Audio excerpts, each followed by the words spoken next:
La gente me Bueno, preguntaba. pero que bien un fanático de más fiel, no. Más fanático que este no hay.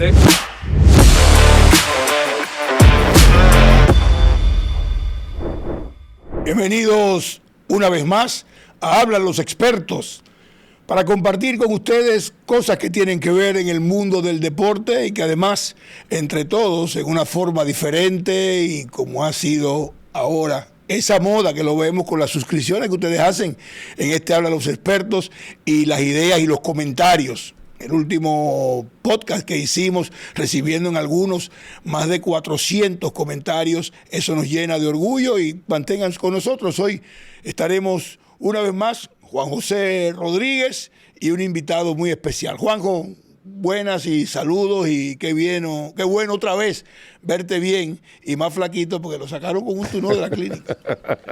Bueno, gracias a Dios estamos en salud. Si Dios lo permite, estaremos 40 años más en la televisión.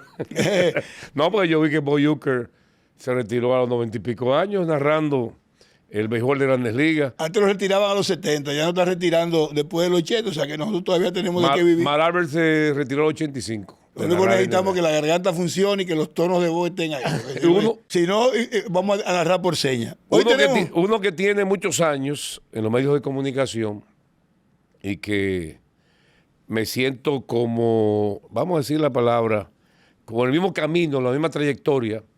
Y yo sé que mucha gente no lo sabe, pero el caso de nuestro invitado especial, Kevin Cabral, ingeniero, igual que yo, ejercimos la carrera. La diferencia es que él tuvo la capacidad, que es admirable, de mantener las dos profesiones al mismo tiempo.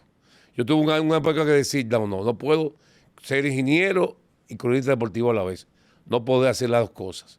Por eso quizás yo lo entiendo más que nadie, porque estuve en la misma situación durante 10 años de la carrera, de compartir esas dos carreras, que es muy difícil.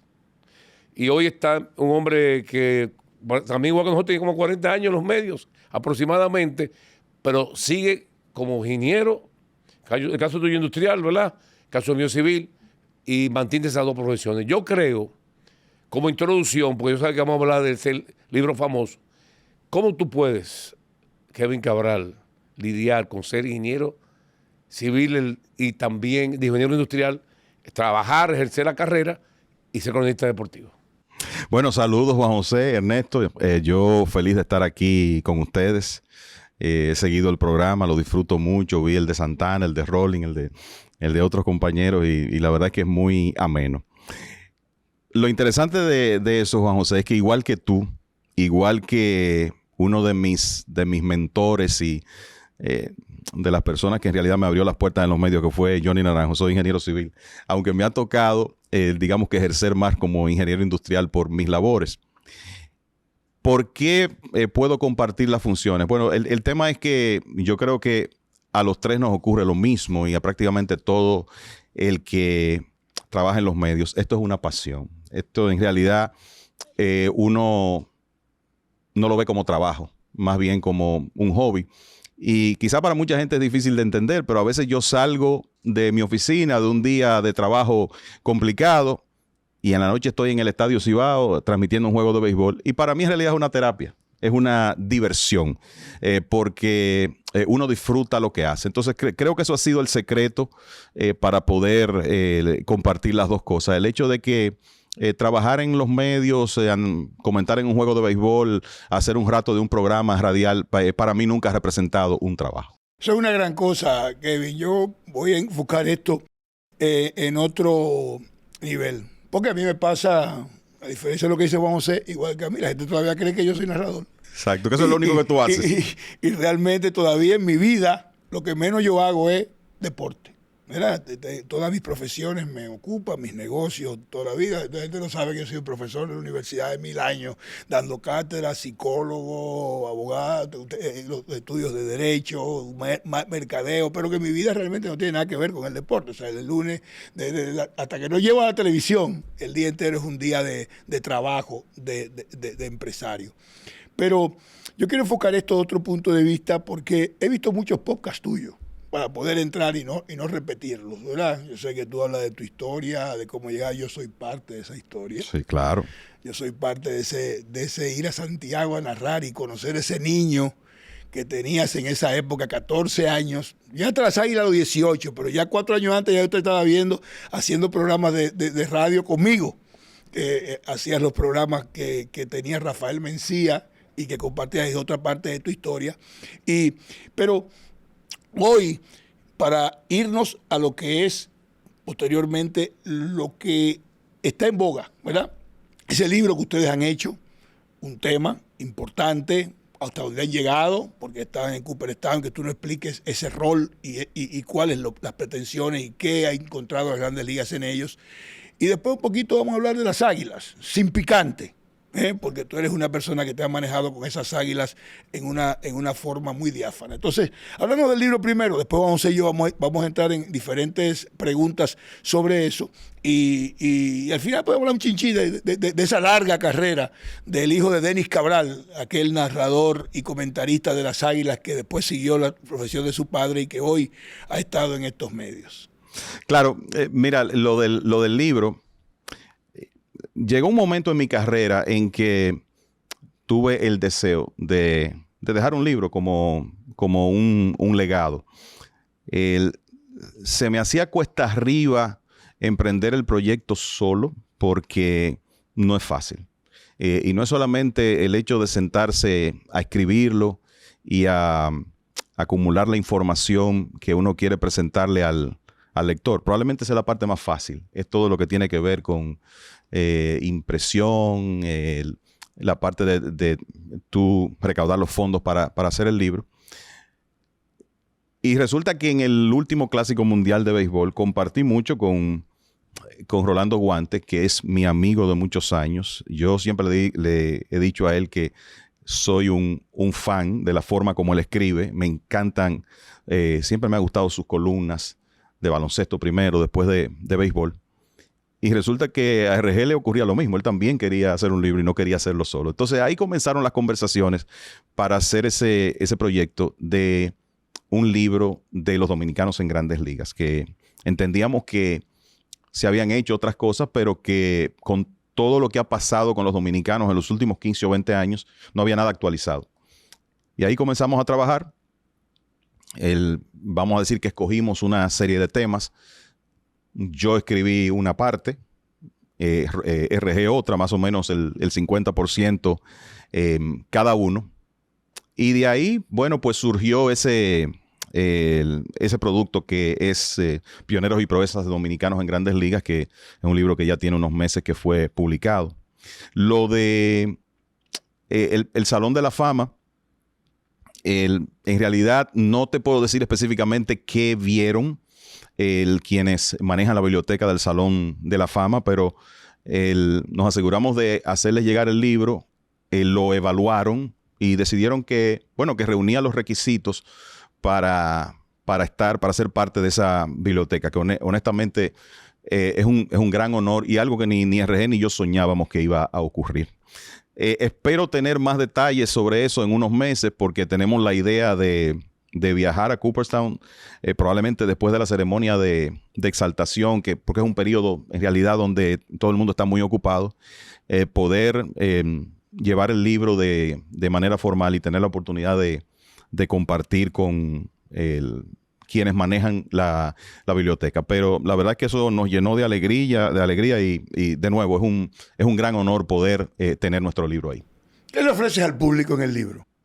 Mira, lo que vas a encontrar es mucha información con relación a los dominicanos en Grandes Ligas, desde los miembros del Salón de la Fama que tenemos, los 5 que tenemos hoy en día, momentos importantes de nuestros jugadores. ¿Qué te puedo decir? El partido de Fernando Tatis de los 2 cuadrangulares con las bases llenas en el mismo inning contra el mismo lanzador, que es algo histórico. El partido de los 17 ponches de Pedro Martínez en Yankee Stadium en el otoño del año 2000. La historia de Felipe Rojas Alou, todo lo que ocurrió con su carrera y con sus aportes, más allá de lo que hizo como jugador y dirigente.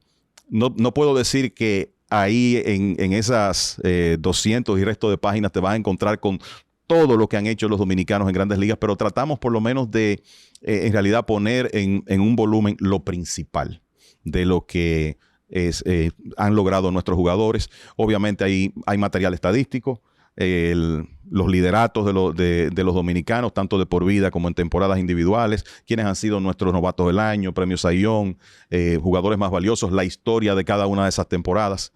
Así que, en general, yo creo que hay un buen cúmulo de información de los dominicanos y su historia en Grandes Ligas. Eso demuestra, tú dices que tiene la mayoría y queda algo, las tantas cosas grandes que hay de los dominicanos. En estos días, yo creo que ayer le pregunté en el lanzamiento a Kevin, ¿usted pusieron el primer jonrón en una serie mundial para un dominicano que, por supuesto, lo conoce Kevin, Julián Javier? Y así hay tantas cosas, ser pionero. O primer dominicano que jugó en la Serie Mundial. También se pasaron en eventos de la Serie Mundial y... Claro, hay también una parte dedicada a los logros principales de dominicanos en Serie Mundial. Y mira, eso de que no hay forma de que estuviera todo, en la puesta en circulación del libro conversamos con el comisionado de béisbol, nuestro buen amigo Junior Novoa, y nos decía que si nosotros recordábamos de un partido en que 2 combinaciones de doble play dominicanos coincidieron y resulta que él era parte de una de ellas. Eso no está en el libro. Y probablemente sea algo que si nosotros en algún momento hacemos una segunda edición, lo incluimos porque en realidad es algo extraordinario y curioso. O sea que hay logros que obviamente son muy visibles, otros que quizás son menos recordados, pero también hay también una parte de misceláneas en el libro que la mayoría son de RG, que a mí me encanta porque recoge pequeños detalles, pero eso es solo un ejemplo de las cosas que los dominicanos han logrado en Grandes Ligas, que en realidad en una primera edición no había forma de que pudiéramos incluirlo todo. El libro estuvo hecho hasta el inicio de esta temporada 2025, o sea que ya lo que va sucediendo en estos meses, y como esto es un podcast que a lo mejor usted lo va a ver el año que viene, de repente se encuentra con él y dice, ve a Kevin con este libro y estamos en el 2026, lo ponemos en contexto hasta ahora. Y está el listado de todos los dominicanos que han debutado en las Grandes Ligas. Estamos cerca de llegar a 1000.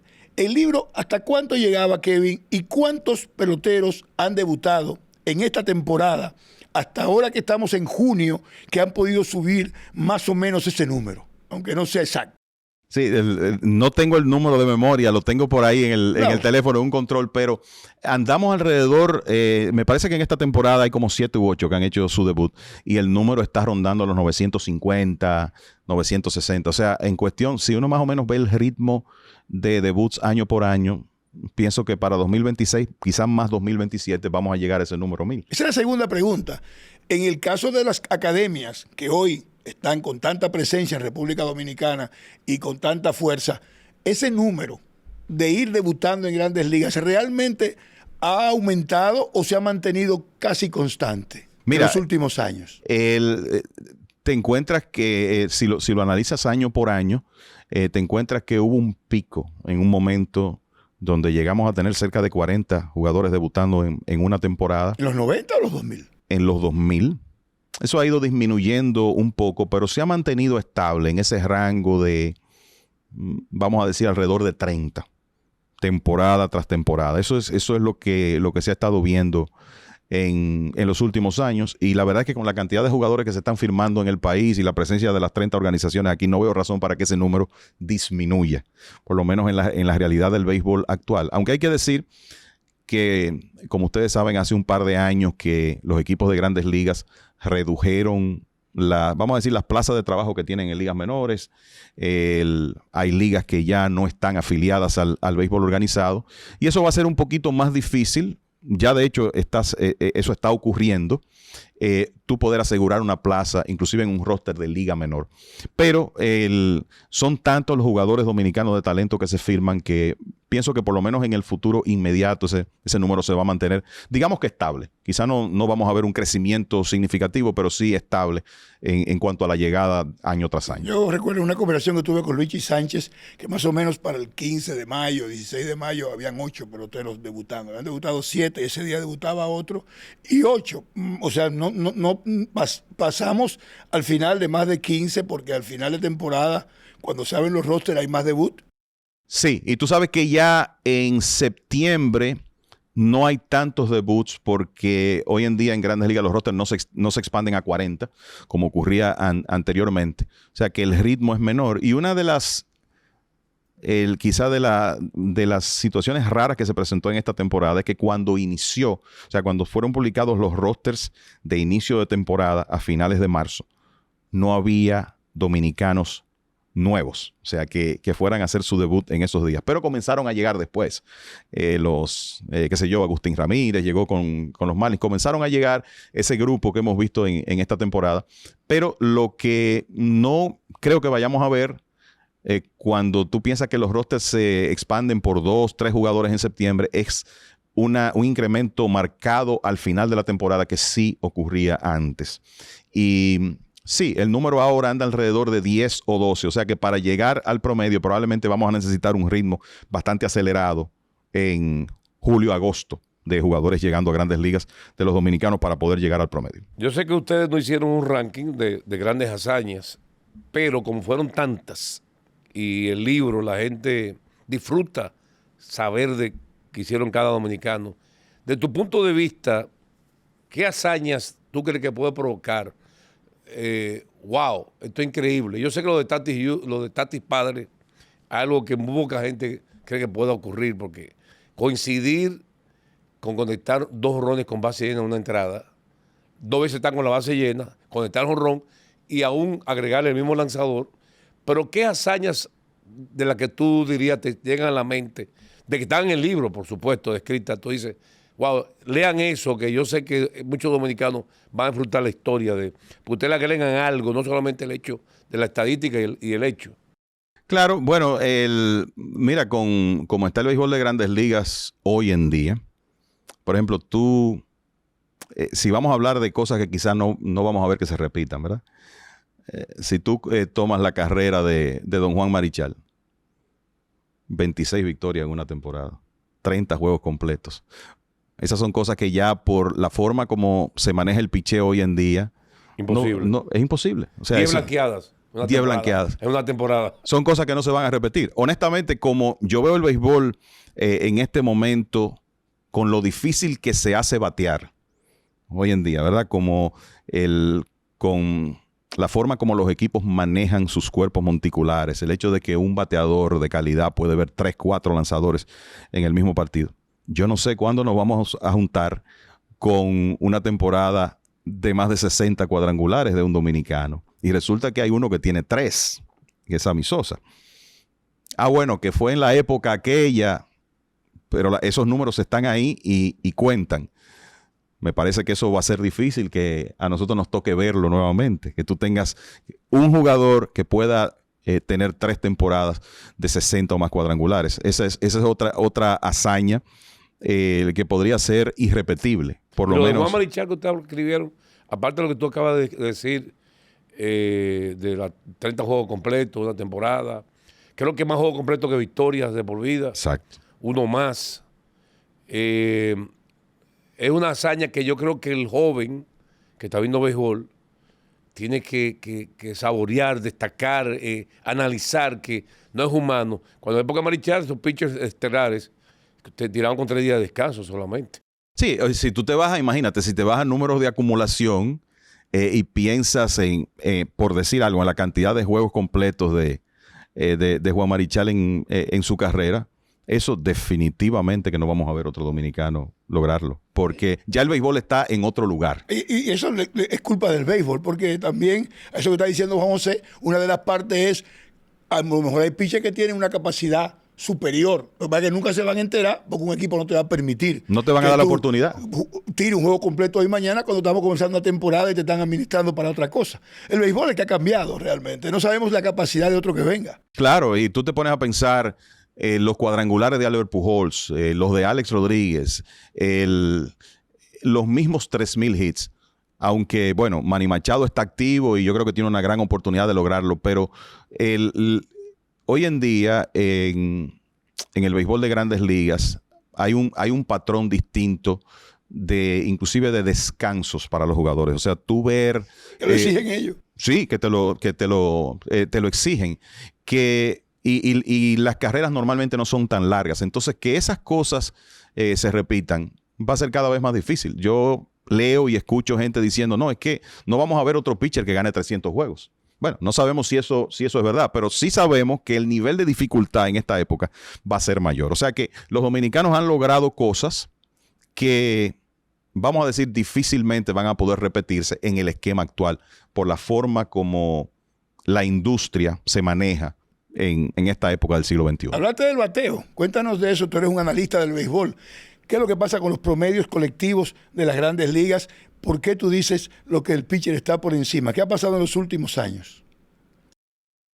La tecnología ha llegado al béisbol y creo que en el aspecto del picheo se ha avanzado más para que hoy en día los lanzadores tiren con más velocidad. Yo recuerdo que cuando yo comencé a ver béisbol, siempre se decía, la filosofía del picheo era establece tu bola rápida y después tú utilizas tus lanzamientos secundarios. Hoy en día, si tú eres un relevista y tu mejor lanzamiento es una bola rápida cortada, eso es lo que tú vas a usar la mayor parte del tiempo. Hay un ejemplo grande en Manuel Clase. Exacto. No tira rectas. No tira. Solo quarters. O sea, Sí. no tira rectas normal de 4 costuras ni de 2 costuras. O sea, lo que dice Kevin, que quarter, y hay relevistas que tiran 80% de sliders. Exacto. Eso no se veía en aquella época. Era establece tu bola rápida y cuando tú estás por encima del conteo, entonces puedes usar tus lanzamientos secundarios. Ya con la analítica, esa verdad dejó de ser. Porque hoy en día lo que van a ver, bueno, pero ¿a qué lanzamiento de este pitcher es que los bateadores tienen más dificultad para batear? ¿Cuáles son los promedios? ¿Cuál es la proporción de extra bases que le conectan? ¿No? Pues si ese es el más difícil, ese es el que vas a utilizar. Eso es un aspecto. Lo otro es que hoy en día lo que normalmente los equipos buscan es que tu abridor te tire 5 entradas, le dé 2 vueltas a la alineación. Que eso no es fortuito. El tema es que, de nuevo, volvemos a la cantidad de información que hay disponible hoy en día. ¿Qué ocurre? Bueno, lo que pasa es que Ernesto, en las 2 primeras vueltas que le da la alineación, los oponentes le batean 198, pero en la tercera vez le batean 300. No, pero entonces vamos que de 2 vueltas y después yo vengo con mi bullpen. Entonces resulta que un equipo, un bateador, tiene que ver a un abridor 5 entradas y después a unos relevistas que todos están de 97 a 100 millas, del sexto al noveno. Entonces, uno por inning. Uno por inning. Que normalmente un bateador ve quizá a un lanzador 2 turnos y después uno diferente cada vez que se para en el home plate. Entonces la realidad es que el nivel de dificultad, porque se tira más duro, por la filosofía de cómo los lanzadores deben explotar sus fortalezas hoy en día, y por el hecho de que los bateadores en el octavo inning no están viendo un abridor cansado, sino un tipo que tira 100, todo eso ha provocado que batear sea cada vez más difícil y tiene que ver con el desplome de los promedios. Desmontar los mitos. Recuerden cuando hablan los expertos en los primeros partidos, los Yankees se volvieron locos dando muchísimo palo, aparecieron ya unos bates especiales, que sé yo qué. Pues miren, esos bates están ahí y los Yankees tienen 65 innings y han hecho 5 carreras en los últimos juegos. ¿Sí? Con los mismos bates, los mismos bateadores. Y no la ven. Y hablando de eso mismo de los Yankees, el hombre que está por encima de todo el mundo esta temporada en promedio de bateo, slugging, porcentaje de envasarse, le lleva muchísimo porcentaje. George, en una serie contra Boston, se ponchó 11 veces. De 12-1. De 12-1. Un solo hit, un honrón, conectó un solo batazo. Sí. Y lo han dominado en los últimos partidos. Porque tarde o temprano, como dijo Kevin, la tecnología también, dice, están checando los videos, ¿a qué le está dando él en esta época? ¿Qué es lo que está haciendo ahora? Porque también vienen los ajustes de los bateadores y vienen los ajustes de los lanzadores que por momentos hacen cambios. Hay pitchers que inclusive se mueven en el pitching box de un año para otro, cambian el ángulo de donde suelta la pelota, porque esa tecnología, todos esos datos. Por eso yo creo que, hablando de eso, de lo que dice Kevin, la ventaja de los pitchers, un inning pitcher por lanzador, yo me puse a pensar, ¿tú te imaginas que a San Diego, Pivetta te tiró 5 innings, y viene Adrián Morejón, un zurdo, después viene un Jeremy Estrada completamente diferente, pero después viene Jason Adams, que tira muchísimos sliders, pero después Robert Suárez, que te tira a 100 millas por hora? Son 4 pitchers muy diferentes, que tú vas a enfrentar después de ver a un piveta. Entonces también los bateadores tienen ahora una ventaja, que no sé si es ventaja, para compensar un poquito, tienen una tablet durante el partido completo, viendo cada lanzador. Bueno, pero ahí voy a la pregunta de lo que Kevin está diciendo. Ernesto, con una tablet. A la pregunta de lo que usted está diciendo. ¿Y por qué la tecnología, que es igual para los dos, se inclina más con el lanzador? Bueno, y no, el bateador no puede ajustar todo eso que tú me estás diciendo. Créeme que eso está llegando. Hoy en día los equipos tienen máquinas de batear que básicamente pueden simular a Chris Sale.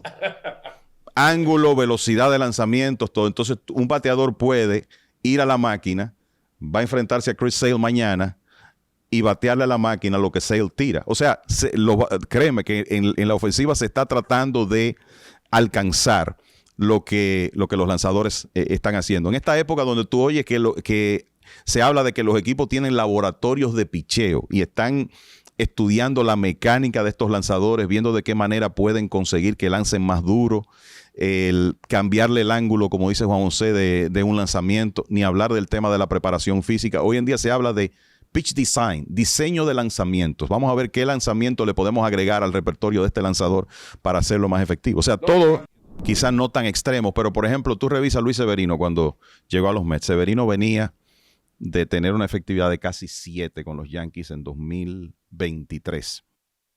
Y hay ocasiones que los equipos firman un lanzador y tú te preguntas, pero este hombre que le fue tan mal, ¿qué buscan dándole, qué sé yo, 10 millones de dólares, 12 millones de dólares por un año? Bueno, lo que pasa es que ese equipo probablemente ha descubierto algo en ese lanzador. ¿Qué puede ser?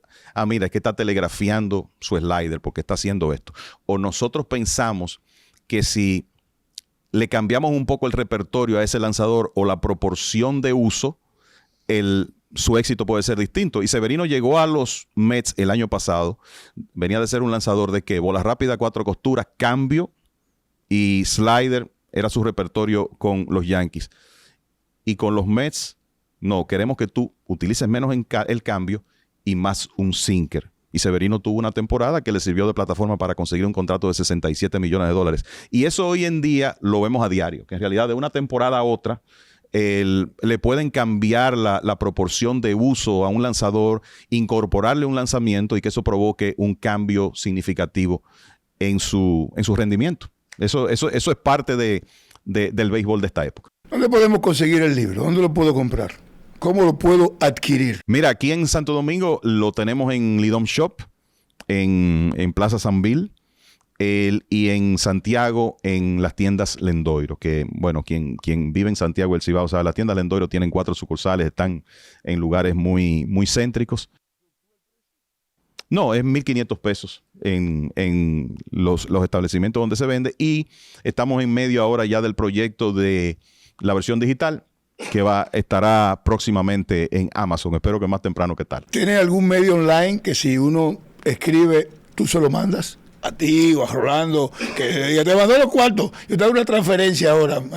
Sí, claro, se han vendido mucho así de manera directa, básicamente a través de WhatsApp. Lo hemos hecho con los números de RG y que no me lo sé de memoria, pero lo podemos dar en un momento. Claro. Y el otro número para Santiago y el Cibao es el 809-729-0434. Kevin, el béisbol, en eso que estás hablando, Grandes Ligas, los últimos años, según las estadísticas, está bateando entre 240 a 260 colectivamente. Este año comenzaron muy bajo, comenzaron en 239, o sea, inclusive por debajo de esa curva en los primeros años con todo y los palos de los Yankees. La pregunta es por esto. Juan Soto se considera, y es una cosa que decimos muchas veces aquellos que conocemos desde dentro, un estudioso del béisbol. Y se compara con Alex Rodríguez, que también se le decía que era un estudioso del béisbol. ¿Qué significa eso? Como tú dices que un pelotero es un estudioso, ¿qué es lo que estudia? Bueno, yo creo que tú ves a Juan Soto y sabes que hay un talento innato, de eso no hay dudas, pero es un talento que ha sido cultivado. Y creo que los americanos usan una frase que es gym rat, ¿verdad? El ratón de gimnasio. Hay jugadores que sencillamente tienen una capacidad de trabajo y un deseo de aprender que sobrepasa lo normal. Y cuando yo oigo que un jugador es un estudioso del béisbol, probablemente lo que está pasando es que le dedica más tiempo a conocer su swing, saber cuáles son sus debilidades, qué lanzamiento es el que más daño le hace, cómo él puede hacer ajustes para que eso cambie, qué yo puedo hacer con la máquina para poder discernir mejor lo que es una bola de un strike. Y creo que Soto hace todas esas cosas.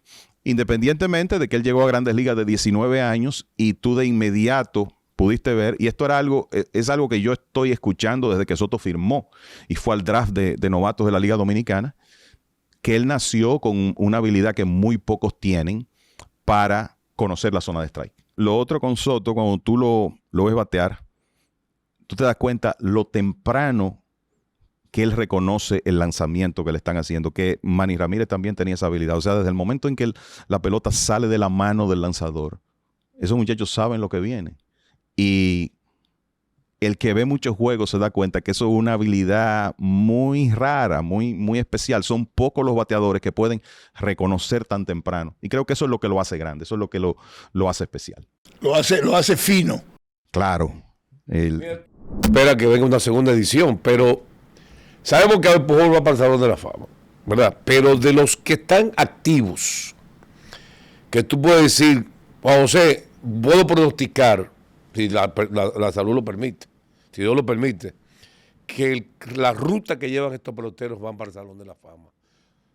No es que no vamos a acertar 100%, porque no es obligatorio, pero que dime una lista de un ranking de los activos que están aquí.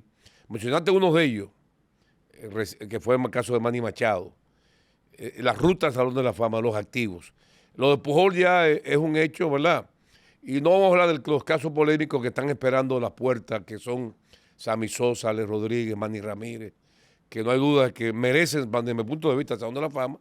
Verá un tiempo, diría, de muchos años, cuando sean perdonados los Clemens, los Bonds, que todos, para mí, ingresarán al Salón de la Fama. Pero mientras tanto, los activos que ahora. Bueno, yo te puedo dar 3 nombres, ¿verdad? Y son carreras, bueno, hay 2 que están en etapas similares. José Ramírez. Creo que con la consistencia que José Ramírez ha demostrado en la última década y el hecho de que él a los 32 años se ve con sus habilidades intactas, no se lastima. Él ha estado entre los primeros 6 en las votaciones por el premio de jugador más valioso 5 o 6 ocasiones en su carrera. Y yo este año lo veo mejor que nunca, con 32 años de edad, robando bases. Su mejor promedio de bateo. Su mejor porcentaje de envasarse. Sí. Es un tipo que no falla juegos. Está en la alineación, digamos que entre 155 y 160 juegos todos los años. Yo veo a Ramírez con una trayectoria de posible Salón de la Fama si él puede mantenerse saludable. El otro es Machado, ¿verdad? Con los números que Machado ha puesto, dónde está a la edad que tiene en términos de hits conectados, cuadrangulares, carreras impulsadas, la defensa en tercera base. Creo que Machado es otro. Y el otro, el que está, digamos, su carrera es más joven, pero va por muy buen camino, es Soto. Con lo que ha hecho hasta ahora y con lo que uno proyecta que él puede hacer entre, digamos, los 26 y los 33 años. A veces no olvidamos que Soto tiene 26 años todavía, ya con una historia acumulada. Y series mundiales, campeón de serie mundial, título de bateo, triple corona de promedios, y esos números. O sea, Soto va por muy buen camino. Que él necesita agregar volumen, obvio, porque es una carrera que todavía, digamos que la mayor parte de ella está por verse. Pero pienso en esos 3 nombres como posibles dominicanos que en el futuro podrían estar en el Salón de la Fama. Kevin, nosotros estuvimos transmitiendo los últimos 4 partidos de la serie antes de comenzar la temporada, siguiendo a Soto, como se llamó el proyecto que hizo Alberto Rodríguez. Juan José y yo fuimos, y ahí se estaba usando la máquina de bola y strike, donde le permitía al bateador evaluar eso.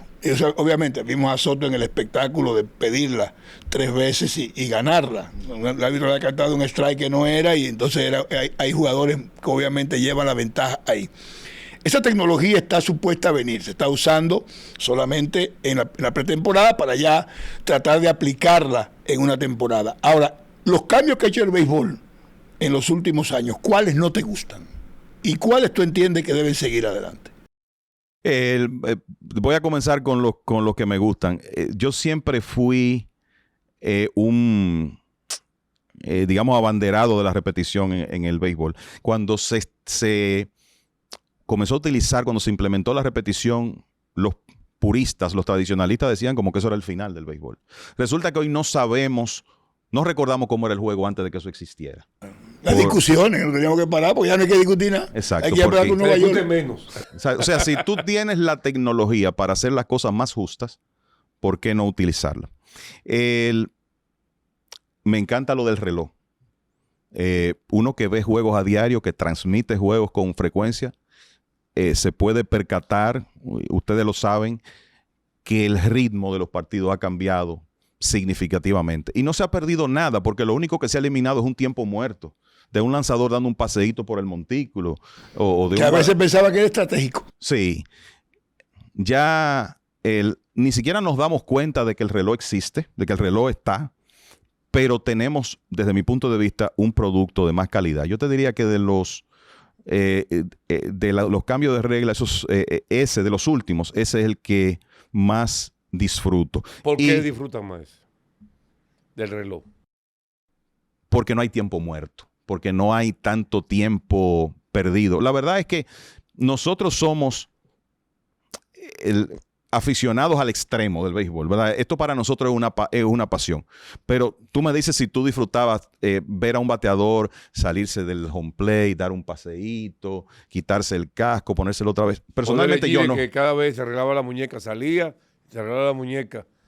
Personalmente eso no le agregaba nada a mi experiencia y de un lanzador tampoco. Entonces, yo ver eso eliminado y que el partido se está jugando con más agilidad y que se ha hecho un deporte más digerible, no para nosotros, que vamos a ver un partido, si bien dure 3 horas y media, 4 horas, no vamos a tener problemas, pero sabemos que las nuevas generaciones tienen otras prioridades. Entonces, que los partidos se estén terminando en promedio 2 horas 40 minutos jugándose con buen ritmo, yo creo que es un activo muy importante para la industria hoy en día. O sea, para aumentar la fanaticada joven en el béisbol. Claro.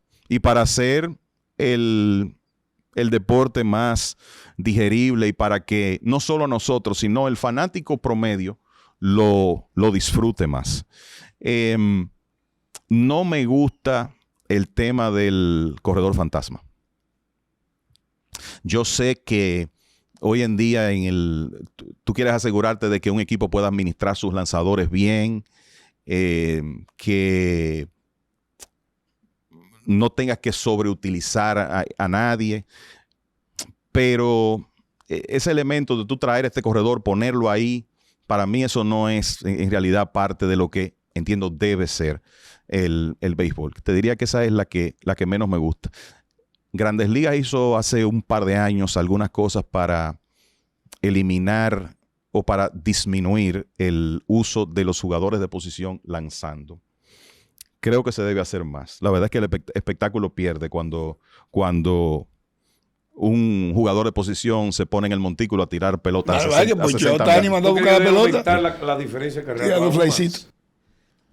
para permitirlo. Ese puede ser un mecanismo para tú decir, no lo vamos a prohibir, porque sabemos que un manager necesita administrar su picheo, que hoy en día para tú navegar un juego de béisbol probablemente tienes que utilizar un abridor y 3 relevistas mínimo. Eso es lo normal y es difícil para un manager manejarse en esa realidad, pero creo que algo debe hacerse. Lo estoy viendo últimamente con mucha frecuencia y creo que le quita el juego. En estos días yo creo que los Dodgers. Quique Hernández, 2 1/3. No, en el sexto inning no fue. Sí, tiró 2 1/3. Entonces, en el sexto inning. No, además tirando como si fuera un pinche desafío. Aquí jugamos pelota en la que es huevita que tiran, porque si la tiras a 100 millas y a 90 fuera pitcher, no fuera un jugador de posición. Aunque tenga velocidad. Como a esa velocidad te pueden llamar a ti de la cabina y tú le haces el trabajo. O sea, realmente eso creo que le quita un poco de brillo al juego. Un tema muy importante, aprovechando la presencia de Kevin, es el caso de Rafael Devers, que debutó ayer con los Gigantes de San Francisco con 2 hits, un doble, un sencillo. Sentido general, tu opinión, tu criterio del caso de Rafael Devers.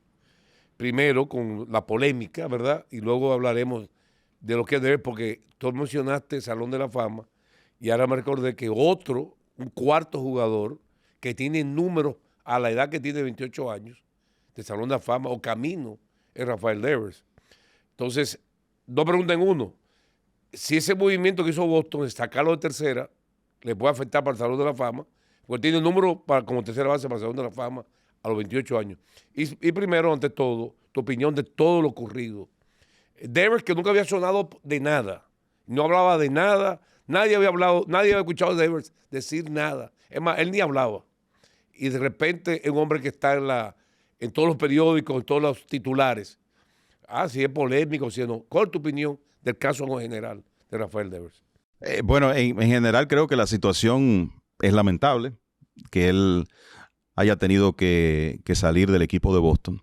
Mira, yo te lo pondría de esta forma. Hace un par de años que los Medias Rojas de Boston le dieron un contrato de más de $300 millones a Rafael Devers. Cuando tú haces eso como organización, tú estás apostando a ese jugador para que sea tu figura y tú construir alrededor de él. El hecho de que eso cambie en tan corto tiempo, y sabemos que todo esto comenzó en los entrenamientos, pero el hecho de que eso cambie hasta el punto de que los Medias Rojas de Boston hayan tomado la decisión de negociarlo, creo que es una demostración de que los dueños, porque escucho mucho que el gerente Craig Breslow cambió a Devers, y no es verdad que tú cambiar a un jugador de ese nivel se va a hacer sin que los dueños estén de acuerdo. Es una decisión que viene desde arriba, desde mi punto de vista. Entonces, para que los dueños y la gerencia de Boston llegara a esa conclusión, se nota que era una situación que no tenía solución. Esas relaciones, por la razón que fuera, se quebraron de una manera definitiva. Y ha trascendido en los medios en los últimos días que sabemos que cuando se produjo el problema, cuando le pidieron jugar primera base, a raíz de la lesión de Tristan Casas, él se negó, porque decía, bueno, ya me pidieron en los entrenamientos que sin mencionármelo previamente, que querían que yo fuera el designado, que firmaron a Alex Bregman para que fuera el antesalista. Yo ahora no me voy a mover de mi posición de designado. Viajaron a conversar con Devers buscando conciliación. Evidentemente esa reunión no tuvo un buen resultado. Es la única explicación para que los Medias Rojas de Boston decidan cambiarlo, pienso yo, que llegaron a la conclusión de que no había forma de resolver el problema con Rafael Devers. Y yo creo que esto a veces tenemos que verlo con un poco de sangre fría. Los equipos de béisbol son empresas y por más importante y especial que sea un empleado de esa empresa, si llega un momento en que está en rebeldía constante, la realidad es que la situación se va a tornar muy complicada. Y creo que eso es lo que ha precipitado este movimiento que lo lleva a los Gigantes. Los podcasts nuestros que están ahí desde el tiempo de Devers con diferentes opiniones, ustedes pueden ir a buscarlo atrás y van a ver que también, como puso Alberto Rodríguez en las redes, habíamos predicho ya que se iba de Boston porque no había forma. Exacto. Había una parte, Juan José tiene su punto de vista, yo dije desde el primer momento que fuera de lo que fuera, que el equipo pensara que él era la cara, se iban a dar cuenta que esa no era la cara que ellos querían, y finalmente cuando John Henry entra, que es el dueño del equipo, a tener la conversación con él, coge el control y dice, bueno, yo tengo que mandar un mensaje. Y hoy vemos, además, muy importante, que ayer Devers lo primero que da es una declaración, que era la que tenía que dar antes, diciendo en San Francisco, yo llego aquí, yo hago lo que ellos quieran. Entonces, pero tú en el mío no dijiste que eso. Entonces, y Boston dio un golpe en la mesa diciendo, me quito de arriba para que sepan que aquí no hay vaca sagrada y nosotros no lo vamos a hacer. Obviamente, siempre hemos dicho, mal manejo por el equipo en la forma como lo hicieron. Jamás pensaron tampoco que debería haber una declaración así, pero en el momento finalmente tiene esa solución. Él lo mismo también declaró, me culpa. Él dijo que lo manejó mal. Él lo admitió. Sí, correcto. O sea, él como gerente. Es lamentable, primero, porque teníamos en Devers, primero, como dijo Clayton Kershaw, como ha dicho todo el mundo, como dijo Buster Posey, estamos hablando de uno de los mejores bateadores de Grandes Ligas ahora mismo. Conseguir un Devers no es fácil. Además, no hay nadie en el mercado como Devers, y por eso los Gigantes aprovechan. Y dicen, le dijo el mismo dueño delante de él, usted lleva aquí para quedarse. Pero nosotros adquirimos superestrella para cambiarla. Y lo lógico es que las superestrellas como Devers no se cambien. Especialmente con franquicias como Boston, que ya le pagaron, ya le hicieron el contrato, le pagaron el dinero. Hay otros casos de franquicias más pequeñas que quisieran mantener la superestrella, pero no tienen el dinero para mantenerla. Que fue el caso de Washington, aunque le ofreció 440 millones a Juan Soto y no pudo retenerlo. Y en caso de José Ramírez, que decidió aceptar menos de Cleveland, que no pagan mucho. El contrato más grande en la historia de los Gigantes había sido el de Willy Adames. Ahora el mejor pagado del equipo es Devers. Yo creo que cambiar Boston acaba de barrer a los Yankees con un honrón de Devers, un hombre que ha acabado a los Yankees de por vida, el papá de los Yankees. Cambiaron en ese momento como que hay un porcentaje alto de fanaticada de Boston que no está contento con el cambio. Por supuesto, es la fanaticada más fiel que hay. No, la gente me pregunta. Pero que bien un fanático de Boston. Más fiel, no. Más fanático que este no hay. Oye, me preguntaron en la calle, no, en el programa radial, ¿y qué usted cree que se va a ir fanáticos o no? Los fanáticos todos se van a ir, no importa quién cambien. Aunque cambiaron a García Parra. Pedro Martínez se fue Manny Ramírez. Y ellos siguieron, pero. Y no Bogart y tienen los jugadores lo tienen. En el momento, debe estar una superba temporada. Está entre los mejores bateadores de Grandes Ligas ahora mismo. Era la cara, porque el equipo le falta ofensiva en este momento. Especialmente está lleno de veteranos que han sido sustitutos toda su vida y de prospectos todavía no están desarrollados. ¿Cómo consiguen ellos cubrir el hueco de Rafael Devers? No, eso es lo que te indica la urgencia que existía de cambiarlo, porque vamos a estar claros. Los Medias Rojas de Boston, desde el momento en que cambiaron a Devers, son un equipo más débil, ¿verdad? En el presente. Y los dueños y la gerencia lo saben. También saben que el 99% de los fanáticos iba a estar inconforme con esa negociación y de todas formas la hacen. Eso dice mucho de cuál era la realidad interna de Devers en Boston en ese momento. Pero yo creo que para los Medias Rojas, que ciertamente tienen una fanaticada muy fiel, es muy importante que esto no sea Mookie Betts segunda parte, ¿verdad? Lo de Betts para Boston, ese cambio fue una debacle por todo lo que ha ocurrido después. Y ahora tienen que apostar al desarrollo de ese material joven que tienen, pero creo que este dinero que se están ahorrando. 250 millones tienen en el bolsillo. ¿eh? Exacto, que tienen en el bolsillo. Que no hicieron el cambio por ahorrárselo, sino por lo que explicaba Ernesto, porque entendían que era necesario, pero ese dinero tiene que ser reinvertido en talento. Probablemente más en la agencia libre que lo que puedan conseguir en el mercado de cambios, porque estoy plenamente de acuerdo contigo, Juan José. Ellos no van a encontrar reemplazo para Rafael Devers. Son unos cuantos que hay como él en el béisbol, y no son material de cambio en este momento. ¿Cuántos años tú tienes? 56. 56. ¿Cuántos años tienes en las Águilas? Desde el 86, 40, 39. 40, sí. Bueno, más o menos, yo te encontré por ahí. Mira, las Águilas. Dime, yo no quiero chisme. Voy a hablar como un fanático. El problema mío como fanático de las Águilas es que yo quiero ganar un torneo. ¿Cuál es la situación para el año 2025, 2026 con los jugadores que ustedes tienen en la mano? Bueno, mira, yo pienso que la parte de operaciones de béisbol de la cual formo parte, que es esencial para tú poder estructurar un buen equipo de béisbol, está en excelentes manos, ¿verdad? Tenemos a René Francisco como vicepresidente de operaciones de béisbol del equipo, un vicepresidente de una organización de Grandes Ligas con muy buenas relaciones, con conocimientos que, ¿verdad? No necesitan presentación en el mundo del béisbol, y un gerente joven, muy bien conectado, proactivo, y un gran conocedor, que además conoce muy bien la liga porque tiene ya, me parece que Jan tiene 10, 12 años trabajando con equipos de la Liga Dominicana, incluyendo las Águilas en una ocasión anterior. Entonces yo creo que hay una estructura de operaciones de béisbol sólida en la que estoy y trato de aportar lo mayor posible, lo más que pueda. El conjunto tiene una reserva nativa, sobre todo de material joven, que desde mi punto de vista es sólida.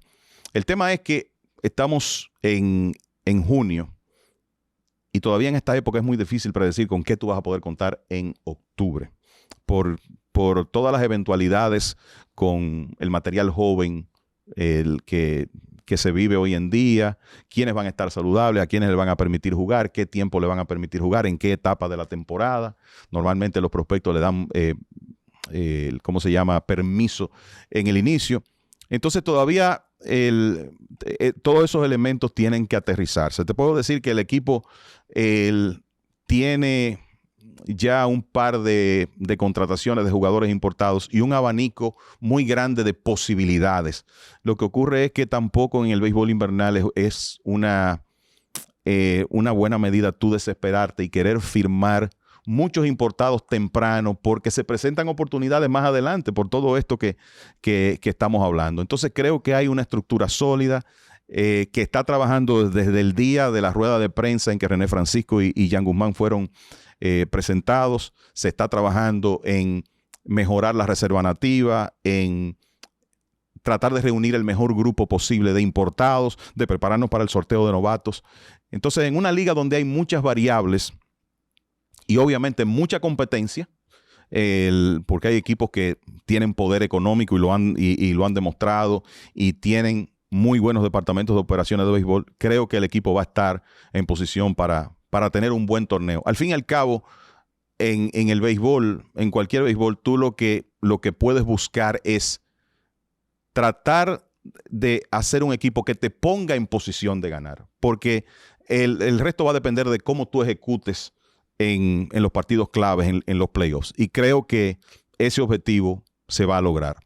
Poder estructurar un equipo que nos ponga en posición de ganar un campeonato que sería el primero desde 2021. A veces, como las Primero Águilas... desde el 2021. Sí, a veces las Águilas han ganado tanto que a veces se nos olvida que hace menos de 4 años que las Águilas, hace 4 años que las Águilas ganaron un campeonato. Para que los últimos 15 nada más son 2. Y no solamente ganaron el campeonato, ganaron la Serie del Caribe, allá en Mazatlán. Ganaron la Serie del Caribe. Tú mencionaste los playoffs. Precisamente las Águilas, el año pasado, hicieron un gran repunte en la campaña, en la temporada regular. Fue el equipo cuando toma carrera, cuando toma jonrones, un poder descomunal. El poder se apagó en la postemporada. Ese equipo se estructuró de poder. Primero ante todo, ¿qué ocurrió el año pasado? Y si eso ha provocado que las Águilas, como mismo René Francisco a la cabeza, hagan unos cambios en la filosofía de cómo traer un equipo para la campaña que viene y también para el round robin. Claro, mira, yo te voy a decir que el año pasado, yo creo que se dieron durante la temporada una serie de situaciones que orientaron ese equipo más hacia el poder, que no necesariamente era lo que estaba en planes. Me explico. Adelín Rodríguez llega desde el Escogido. En los primeros juegos de la temporada, Adelín estaba en la liga paralela. Y eso, quizás muchos fanáticos no lo recuerdan, no comenzó jugando. Liga paralela. En la liga paralela. Él no estuvo en el roster activo del equipo en los primeros partidos.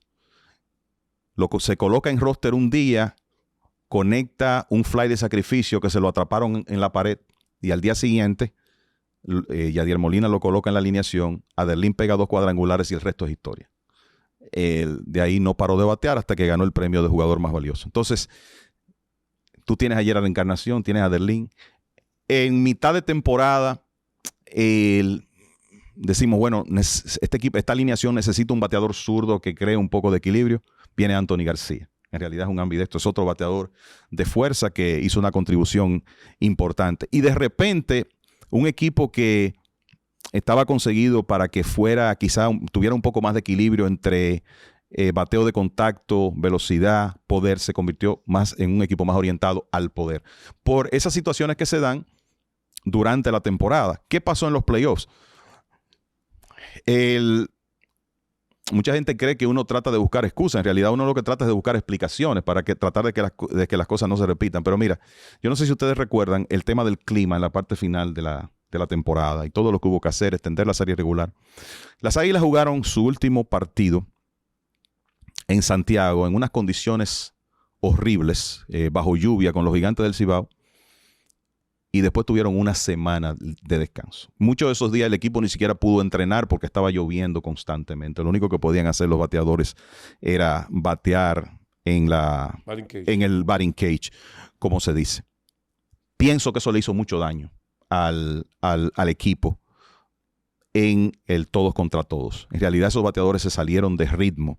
Y recuerda que se fue JC Escarra, que fue el mejor bateador de la liga. Si vamos a hablar de bateador, como dicen, all around, no hubo uno mejor que Escarra, líder de bateo, porcentaje de envasarse. Concluyó su actuación en la serie regular. Ese bate no se pudo reemplazar, porque lo estamos diciendo de Devers en Grandes Ligas. Hay bates que tú sencillamente no vas a encontrar cómo sustituirlo, sobre todo en esa época. Entonces creo que esa situación, todos esos días libres no programados, provocaron un mal inicio del cual el equipo no pudo levantarse. Para mí esa es la explicación. Y creo que uno de los objetivos, no estoy seguro, uno de los objetivos en esta temporada, claro que se va a utilizar el poder de Aderlin y de Gerard cuando esté disponible, pero la idea es construir un equipo que también sea un poco orientado hacia velocidad, defensa, porque en la Liga Dominicana tú ganas con picheo, defensa y muchas veces corriendo las bases. Y hay que tratar de lograr ese equilibrio. Así también ustedes juegan con dos equipos en el estadio de Quisqueya. Dos equipos en el estadio de Quisqueya o en un estadio espacioso. Ni en la Romana. Hay que jugar en la Romana. Que la velocidad es importante. Hay un pelotero que el viaje es más largo. De mucha velocidad. Tuer Berroa. Sí, lo han criticado alguna gente. Se hizo un cambio donde cedimos un jugador que en realidad es valioso como Alexander Canario, pero que es muy parecido a otros que tiene el equipo. Y en Berroa tú estás adquiriendo un jugador jardinero central que para mí, si juega la temporada completa, es candidato a ser líder en bases robadas de la liga y que le va a aportar ese elemento de velocidad y de agresividad en las bases a las Águilas. Yadier Molina ha sido confirmado ya como coach para el equipo de Puerto Rico que va al Clásico. No sé si eso puede afectar el hecho de que en un momento sea una opción una vez más. La pregunta también es, ustedes en operaciones de béisbol, con esa fortaleza que te estás mostrando, ¿son una plancha de acero para cualquier problema y dimes y diretes entre la directiva que no les permite? Bueno, yo creo que el trabajo de un gerente del departamento de operaciones de béisbol de cualquier equipo es separar eso. O sea, lograr esa separación es importante. Los jugadores tienen su rol, ¿verdad? Que es competir en el terreno. Y lo que hay que tratar es de poner esos jugadores en la mejor posición posible en cuanto a concentración, enfoque, preparación física para ejecutar en el terreno. Y independientemente de que todo esté color de rosas a nivel de directiva o no, creo que eso es uno de los trabajos de operaciones de béisbol. Es tratar de que los jugadores separen eso. En realidad esa parte del negocio no debe preocuparles. Vamos a concentrarnos en el objetivo que es entrar al terreno a competir y a tratar de ganar la mayor cantidad de partidos posibles. Mira, saber comunicar en esta profesión es muy importante. Creo que has logrado una conexión con el público desde cualquiera de tus roles, principalmente como comentarista, lo has hecho como narrador. Yo me siento muy orgulloso de poder, como te dije, compartir contigo, ver ese muchacho que conocí con 14 años, ver a tu madre, a Cruz Milagros, y mencionarla aquí, ¿por qué no? Y a tu abuela, que iban formando a ese joven que teníamos al lado, verte también en el baloncesto, ser parte de las primeras mociones cuando me tocó coordinar y abrir el camino para los jóvenes y traerte de Santiago, cosa que se entendía que eso era una cosa muy lejos.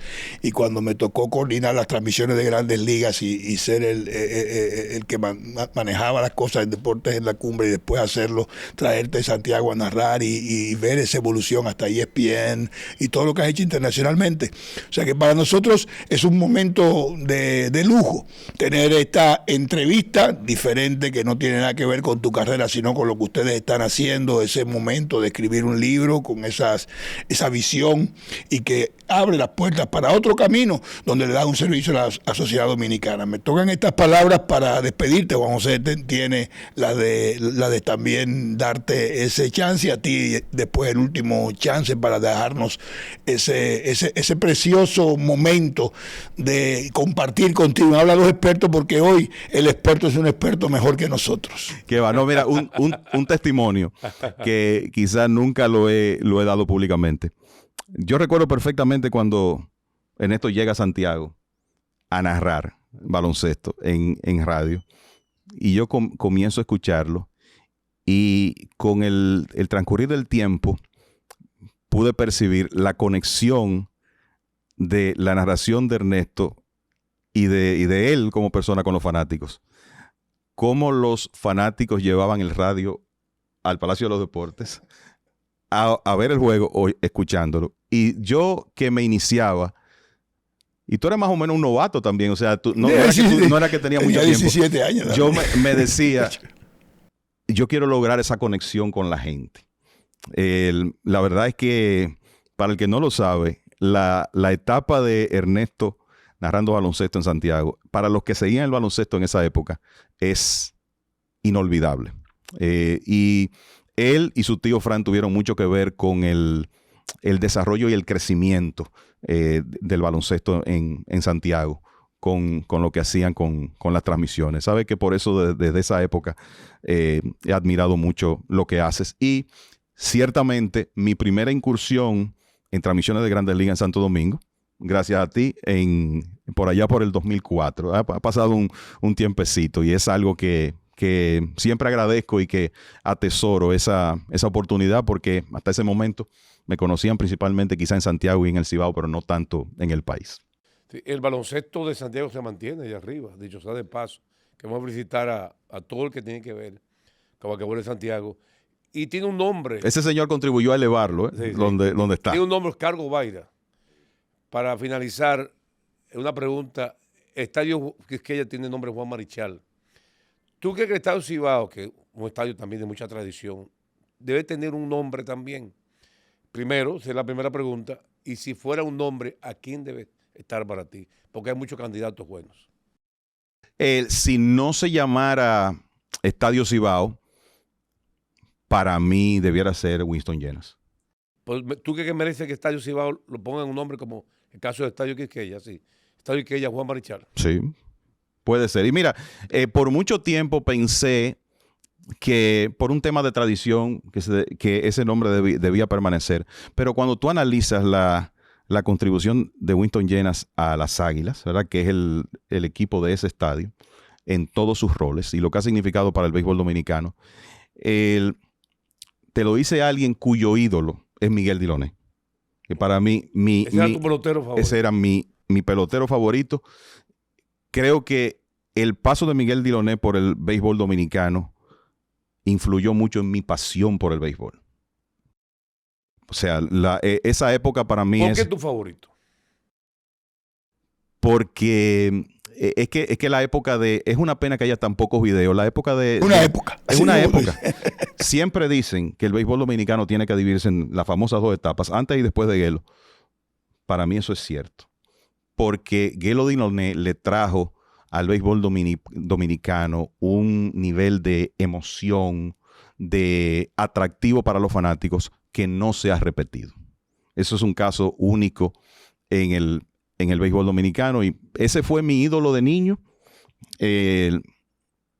y creo que él es perfectamente merecedor de que cualquier estadio lleve su nombre, sobre todo en Santiago, pero de nuevo, si el Estadio Cibao fuera a tener un nombre de una figura, por sus contribuciones como hombre de béisbol, entiendo que debería. Yo no sé ustedes, pero a mí como me preguntan y voy, y yo digo, yo voy para el Estadio Chilote del Cibao.